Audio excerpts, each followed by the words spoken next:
I did some reading up on the 3 gigahertz hyper-threading Pentium 4 in this thing, so I was a little off in terms of when this machine hit the streets.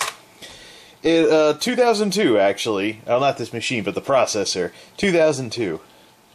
2002, back when I thought hyper-threading was just some gimmick that Intel was selling in order to, you know, sell processors versus AMD, because I didn't know what hyper-threading was or how it would be important, and, well, you know, hindsight is 2020, that kind of deal. So, let me guess, the oven fan starts blowing full blast by the time the Windows 10 setup gets going, and then we'll see just how awful this machine is. What I should probably mention while this is taking forever to start up is that with a few modifications, this actually is a J-station sized enclosure if I took all the guts out and put something else in here. This is a full-size ASUS card from my 2005 system, and it would fit in here along with the motherboard. Just the mounting and stuff might be weird, plus with where the processor is situated and whatnot. We'd have to, oh, look, Windows 10 startup. Let's put down this old ASUS. Forgot even what GeForce card that is. So, we just want basic Windows 10 Home. We want Windows 10 Home, and then we'll see how horrible it is to run with 2 gigs of RAM and a Pentium 4. But at least the Pentium 4 has hyper-threading. Hold on, showstopper. Total size, 111.8 gigs, free space, 36.7 gigs. There is data still on that drive. Oh, crap. Folks, we are going to do the right thing here, but let's grab a Linux Live CD and make a point about this stuff. Okay, folks, really basic lesson in how to properly secure your stuff here. Take the drives out of computers you get rid of. You only need a screwdriver. You just unplug some plugs and unscrew some screws, and boom, your drive is out of the system that you're getting rid of. It is yours to destroy or make into a plug-in drive as you wish. But for Pete's sake, don't do this. Look at this. Here's the boot order. There's the hard drive down there excluded from the boot order. Folks, no. That's not how this is done. There. See? Not hard to do at all. This thing should now boot into Windows XP. Save and exit.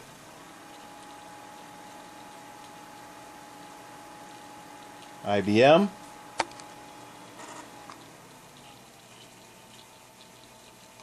Cha-ching!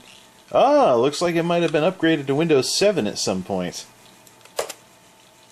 Yeah, it was. Okay, folks. This is going to be my answer to when B. Bishop PCM had an incident like this on his channel when he found an old computer that still had data on it from the previous owner. And I'm going to give the same public service announcement that he gave regarding safeguarding your stuff. When you get rid of a system, you take the drives out, and you destroy them at your leisure. You don't leave anything that actually has data on it inside the system. So, as you can see, I am at a desktop, which I have hidden the icons. I've hidden the icons, protect the privacy of the previous user or previous owner, because there were personal documents and documents about employees and stuff, because this computer was last used by a business. It has gaming hardware in it, like someone tried to play games on it at one point, but the previous owner of this machine was running a small business. There is QuickBooks, there's stuff for selling stuff, and there's a browser history that shows that this dinosaur was last used in January of 2017. So this machine was in service up until last year, so it's not like really old data might be on this thing. And guess what? Why am I at a desktop? Did I guess a password? Did I guess this person's password? No! Not at all! There was no password! The logon screen was bypassed. You turned it on, Windows 7 started, poof, desktop. This is obviously some kind of Windows 98 veteran who hit escape a few too many times. But anyways, the machine got up to Windows 7, not genuine, so either it was pirated or there was a licensed server on the local network at this business. But this is why you do not do stuff like this, folks. At all. Ever. Okay, enough of this rubbish, huh? See, logging off, shutting down, the logon screen was bypassed, so I didn't need a password.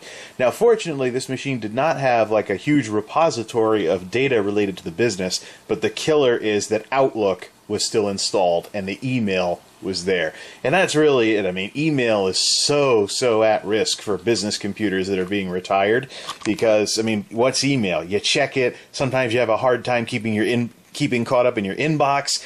I mean, emails are, your email and Outlook and whatnot is usually on a business machine what is going to balloon into a data repository for identity thieves and the whole 9 yards the easiest, because you don't even have to do anything. You start it up, you conduct your business, your inbox gets jammed full of stuff, the archive file archives files that are archives messages older than X amount of whatever, and next thing you know, you've got a ton of data just sitting there for someone to grab and do whatever nefarious things with. Now, this is the part where we do the right thing, and we install Windows 10 and completely destroy every partition on this drive to do what this business did not.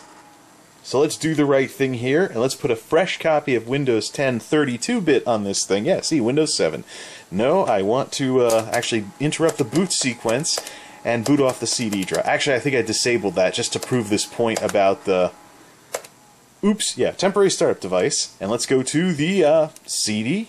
Oh no, the Western, no, that's the drive. See, I was able to re-add the hard drive there, so just taking it out of the bootloader doesn't do anything.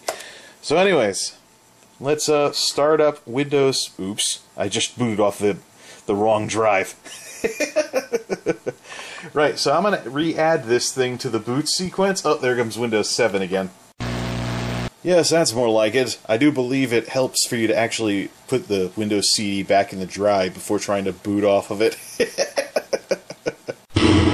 Epic fail. Okay, this is the part where we do the right thing here. Now, here's the thing.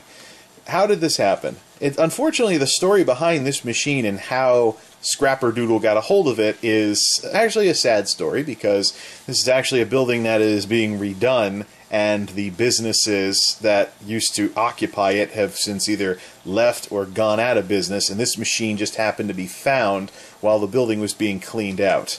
So we could be talking about a small business that's defunct, that ran out of money, or something like that, but the thing is, the business goes away, but the data doesn't. And the attempts to safeguard the data were awful. So, and it really kind of leaves a wart on the former clientele of this business, too, when, okay, so you didn't have the money to keep the business going, the business goes under, but your data gets out there because of a bad practice of the business, and it leaves kind of a wart on the reputation of the business proprietor and stuff. So this is a corporate workstation, and based on the setting to turn the machine back on after a power outage, I'm guessing it was running all day in some place somewhere and whatnot, so that the person who started it didn't have to wait for the slow, grindy drive to get going and whatnot. But this is just... it's sad, really, because people don't know just how easy, especially, you get a small business owner, they just want to run a business. They don't necessarily have to know a ton about technology or how these bad things can happen. But it's it's just shameful, really. It's just shameful of how these things happen. But fortunately, there are folks out there who will do the right thing, like what I'm about to do when I blow away everything on this drive and put Windows 10 on there and see what this thing can do with the gaming hardware that obviously wasn't utilized very much by the... And that's what didn't make sense, because, I mean, you wouldn't have a Radeon in one of these devices. It has onboard graphics and onboard sound, so I don't know why it has gaming hardware in it if the last Windows that was installed on it was, Windows 7 and it was being used in a business. Okay, folks, you ready to do the right thing with this awful old machine? See ya! And that is where we will put the fresh copy of Windows 10, and I could always get DBAN and DOD wipe this thing if I really wanted to, but yeah.